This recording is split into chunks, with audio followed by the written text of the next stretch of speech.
Hello बच्चों, उम्मीद करती हूँ आप सब बहुत अच्छे होंगे। आज हम पढ़ने वाले हैं पाठ 16 वाक्यगत अशुद्धियां तथा अशुद्धि शोधन। यानी जो अशुद्धियां होंगी हम उनको ठीक करेंगे, उनके शुद्ध वाक्य लिखेंगे। भाषा को बोलने तथा लिखने में शुद्ध उच्चारण का विशेष महत्व होता है, यानी सही तरीके से भाषा को बोलना बहुत जरूरी है। अतः शुद्ध उच्चारण पर विशेष ध्यान देना चाहिए।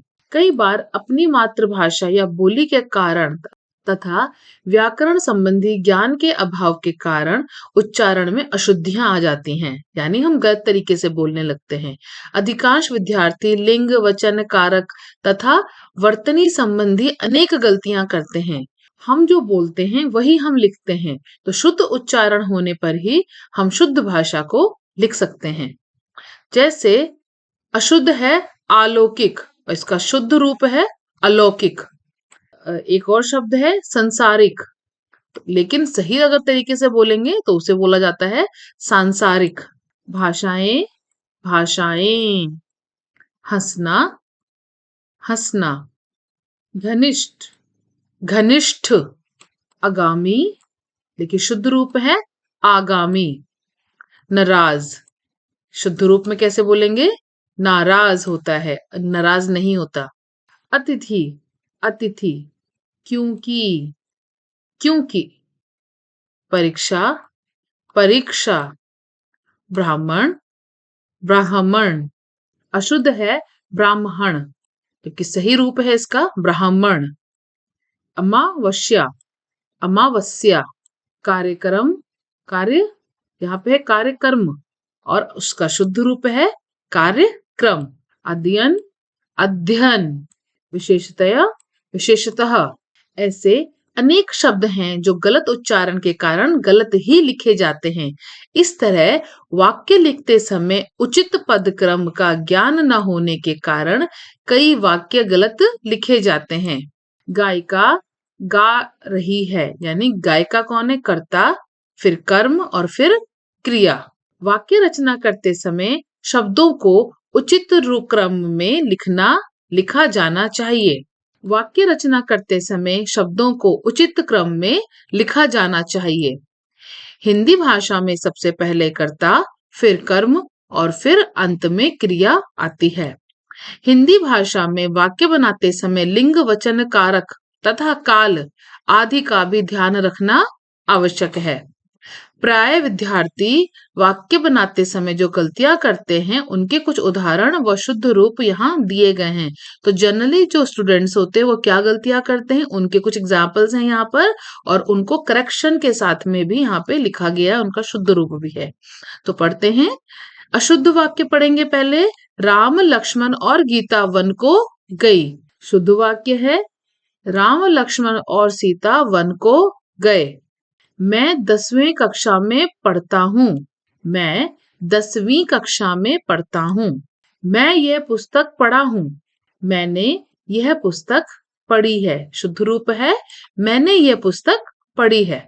इसी तरीके से कुछ और अशुद्ध वाक्य और शुद्ध वाक्य हैं। चलिए इनमें से कुछ पढ़ते हैं। उसका सांस फूल रहा है, गलत, ये अशुद्ध वाक्य है। शुद्ध है उसकी सांस फूल रही है। वहां अनेकों लोग उपस्थित थे।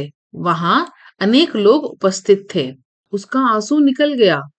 उसके आंसू निकल गए। मैंने हस्ताक्षर कर दिया है। मैंने हस्ताक्षर कर दिए हैं। चारों बेटों का नाम बताओ। चारों बेटों के नाम बताओ। मैं पत्र को पढ़ता हूँ। मैं पत्र पढ़ता हूँ। वह छत पर से गिर पड़ा। तो इसका शुद्ध रूप है वह छत से गिर पड़ा। कोयल डाली में बैठी है। तो मैं नहीं आएगा, कोयल डाली पर बैठी है। शरीर के अंदर शक्ति होनी चाहिए। तो शरीर में शक्ति होनी चाहिए। इसी तरीके से कुछ और यहाँ पे वाक्य हैं, अशुद्ध रूप और शुद्ध रूप, आप इन्हें देखेंगे।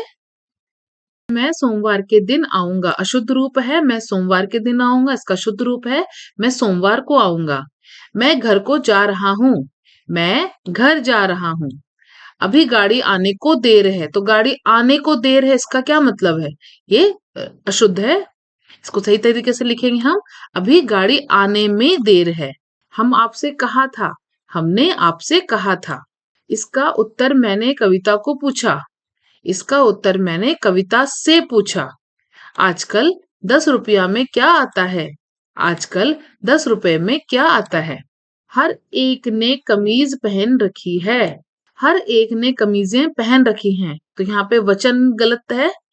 हर एक ने कमीज पहन रखी है। हमें अपने देश पर अहंकार है। गलत। हमें अपने देश पर गर्व है। अपने सदस्यों का यही मत है। प्रत्येक सदस्यों का यही मत था। प्रत्येक सदस्य का यही मत था। तेरे बातें सुनते सुनते मैं थक गया। तो ये अशुद्ध रूप है। इसका सही तरीका आएगा, तेरी बातें सुनते सुनते मैं थक गया। यह मेरे को मालूम नहीं। यह मुझे मालूम नहीं। हम खाना खाए। हमने खाना खाया। मैं आज सोनीपत जाना है। मुझे आज सोनीपत जाना है। वह दंड देने योग्य है। वह दंड पाने योग्य है। ये अशुद्ध वाक्य है। इसका सही तरीके से अगर हम बोलेंगे इज्जत के साथ, आप कहिए, यह काम मैंने करा है। यह काम मैंने किया है। हम 4 भाई हूं। हम 4 भाई हैं। मैं पढ़ना मांगता हूं। तो ये अशुद्ध है। पढ़ना मांगता हूं क्या वर्ड होता है? कुछ नहीं। मैं पढ़ना चाहता हूं। अगर आप मांगना है मतलब आप चाहते हैं, तो सही तरीका होगा मैं पढ़ना चाहता हूं। सुभाष चंद्र बोस का देश उपकार नहीं भूल सकता। देश सुभाष चंद्र बोस का उपकार नहीं भूल सकता। हिंदी के महान उपन्यासकार प्रेमचंद थे। प्रेमचंद हिंदी के महान उपन्यासकार थे। तो पहले सबसे पहले आएगा यहाँ पे कर्ता, फिर कर्म और फिर क्रिया। क्या आप खाना खा लिए हैं? क्या आपने खाना खा लिया है? तो बच्चों, आपने सीखा कि हमें अशुद्ध वाक्य को शुद्ध कैसे करना है, और हमें अपने जो हम डेली रूटीन में हम बोलते हैं, जैसा हम बोलेंगे वैसा ही हम लिखेंगे। तो हमें शुद्ध रूप में बोलना है ताकि हम उसका सही तरीके से उसको लिख सके। शुद्ध रूप में ही हम उसे लिखें। धन्यवाद।